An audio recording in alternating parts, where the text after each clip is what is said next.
Good morning student. आज हम class 11th maths में एक्सरसाइज 3.4 के कुछ क्वेश्चन सॉल्व करेंगे। यहाँ पर आप लोगों को जो आपके ट्रिग्नोमेट्रिकल फंक्शन है उन ट्रिग्नोमेट्रिकल फंक्शन के व्यापक हल आप लोगों को निकालने होंगे। व्यापक हल का मतलब आप ये समझिए कि किसी ट्रिग्नोमेट्रिकल फंक्शन में किसी विशेष एंगल के एक से ज्यादा मान हो सकते हैं। जैसे मैं आपको बता दूं कि माना जैसे tan 60 है, अब tan 60 का वैल्यू √3 होता है, या ये कहूं मैं, इनवर्स आपने पढ़ा नहीं है, जैसे माना कि ये √3 tan 60 का वैल्यू भी √3 होता है और tan 4π/3 की वैल्यू भी √3 होती है। मतलब √3 tan के अलग अलग कोणों के मान हो सकते हैं। तो उसमें से हमको जो स्टैंडर्डाइज होता है वो लेना है। व्यापक हल पढ़ेंगे इसके विषय में। आप लोगों को फॉर्मूला जो इससे पहले वाले चैप्टर पर है उनको नोट कर लेना, आप लोगों को अच्छे से समझ में आ जाएगा। इसमें देखिए जैसे क्वेश्चन नंबर फर्स्ट है कि tan x = √3 है।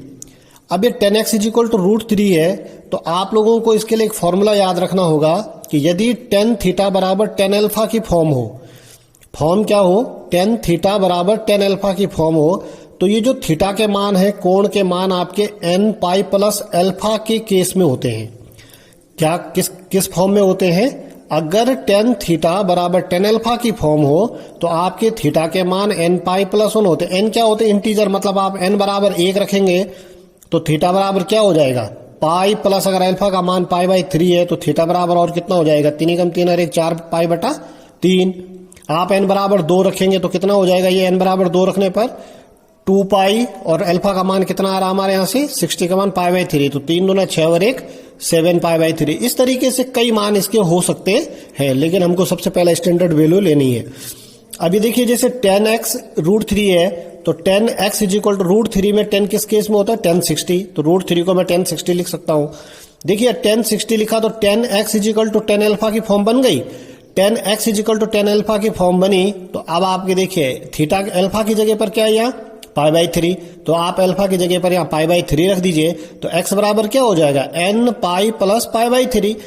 अब आप यहां से देखिए, आप π/3 को इस तरीके से, अभी आप n का मान बदलते रहिए, n का मान 1 रखिए तो 3 और 1 4π/3 भी हो जाएगा। n बराबर 2 रखिए तो 3 दूना 6 और 1 7π/3 हो जाएगा। n बराबर 3 रखिए। यहां पर आपको रेंज मिलेगी कि किस रेंज तक आप काम कर रहे हैं। 0 से π/2 के बीच में कर रहे हैं या 0 से π के बीच में कर रहे हैं, वो अलग अलग आएगा। लेकिन फिलहाल आपको व्यापक हल देखना है कि कहां तक इसके हो सकते हैं।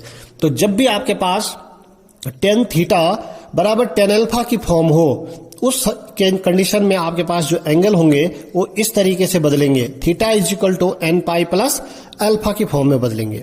आशा करता हूं समझ आ गया होगा। इसके बाद क्वेश्चन नंबर 2 देखिए। अब cot x = -3 है। इसको आप और अगर दूसरा फॉर्मूला नहीं लर्न करना चाहते हैं तो इसी को आप क्या लिख सकते हैं? tan x = cot का उल्टा होता है। तो अगर मैं लिखूं, देखिए cot of x = होता है 1/tan x, या tan x = अगर लिखना चाहें तो tan x = क्या होता है? 1/cot x। अब यहां देखिए cot x = -√3 था तो tan x = कितना हो जाएगा? 1/-√3। अब 1/√3 किसकी वैल्यू होती थी? 1/√3 tan 30 की। tan 30 क्या होता था? √3। तो देखिए यहाँ पर tan x था, ये माइनस की जगह पे माइनस, इसको मैं क्या लिख सकता हूं? tan 30। π/6 का मतलब 30 होता है। अब ये फॉर्मूला आपको और आना चाहिए कि tan of -x, अगर tan of -x बराबर क्या होगा? -tan x के। तो ये जो माइनस था आपका, इस माइनस साइन को आप क्या लिख लो? बाहर। या आप इसके लिए ऐसा भी लिख सकते हैं कि tan x = कौन से चतुर्थांश में tan माइनस होता है? तो tan द्वितीय चतुर्थांश में माइनस होता है, तो द्वितीय मतलब 180 - θ। तो आप लिख दीजिए tan 180 - θ, tan 180 - θ। तो इस तरीके से tan x = कितना हो गया? 6 × 6, 6 में से घटाओ 5π/3। अब ये फॉर्मूला बन गया किस केस का? tan θ = tan α। तो tan θ = tan α का मतलब हो गया कि x बराबर nπ + θ। थीटा की जगह पर इस समय क्या आ जाएगा? 5π/6। n का मान बदलते जाओ, आप लोगों के पास और मान आते जाएंगे। इस तरीके से आपने व्यापक हल निकालना है। जैसे मैंने tan के लिए बताया, ऐसे sin के लिए भी है और आप cos के लिए। tan, sin और cos, इन तीनों को आप याद कर लेना कि व्यापक हल वाली इक्वेशन क्या है। tan θ = tan α के मैंने क्वेश्चन करा दिए। sin θ = sin अल्फा वाला इक्वेशन लगाना है, और cos theta is equal to cos alpha वाला इक्वेशन आप लोगों ने लगाना है।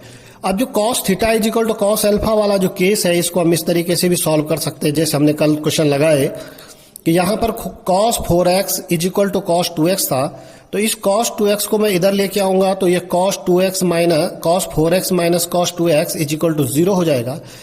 अब यहां पर देखिए ये cos c minus cos d वाला फॉर्मूला बन गया। यहां पर देखो c बराबर आप क्या है 4x के और d बराबर किसके 2x के। तो आप फॉर्मूला याद था आपको साइन c माइनस डी का, क्या था साइन c माइनस डी का formula 2 sine c plus D बटे 2 साइन d माइनस c बटे 2, इसमें उल्टा होता है ये, तो आपको ये ध्यान में रखना है। अब देखिए आपके c की जगह पर 4x है, d की जगह पे 2x है, रख दीजिए d की जगह पे 2x है, c की जगह पे 4x है, तो 4 और 2 हो गए 6, 6 को करो 2 से तो 3x आ गया, साइन 3x आ गया। इसके बाद 2 में से घटाओ 4 तो माइनस के x, देखो 2x बचेंगे, 2 से भाग करो तो माइनस के x बचेगा। माइनस ऑफ ये फॉर्मूला भी आपको याद होगा कि sine of minus x is equal to क्या होता है माइनस साइन एक्स, तो माइनस साइन एक्स होता है तो ये माइनस आ जाएगा। ये माइनस का 2 अगर इधर से यहां ले गए तो ये 0 बन जाएगा, तो sine 3x sine x is equal to कितना हो गया 0। अब यहां देखिए कि साइन 3x और sine x is equal to यदि 0 हुआ है, इसका क्या मीनिंग हुआ, या तो sine 3x is equal to 0 होगा या फिर sine x is equal to 0 होगा। Sign 3x is equal to 0 होगा तो जब sine x is equal to sine 0 होता है, जब भी साइन x की वैल्यू 0 होगी, साइन x की वैल्यू हमेशा पाई के केस में n पाई के केस में 0 होती है। मतलब कहने का मतलब है कि अगर आप n बराबर 1 रखो तो 0, 2 रखो, साइन 1 पाई 2 पाई 3 पाई 4 पाई जितने मर्जी उतने रखे पाई, उनके केस में साइन क्या होता है 0। तो यहां से देखिए ये 0 होगा जब 3x बराबर होगा n पाई के, x बराबर होगा n पाई बाई 3 के। तो आप लोग इस तरीके, अब sine x is equal to 0 तो x is equal to n pi, इस तरीके से भी आप इस क्वेश्चन को सॉल्व कर सकते हैं। Thank you.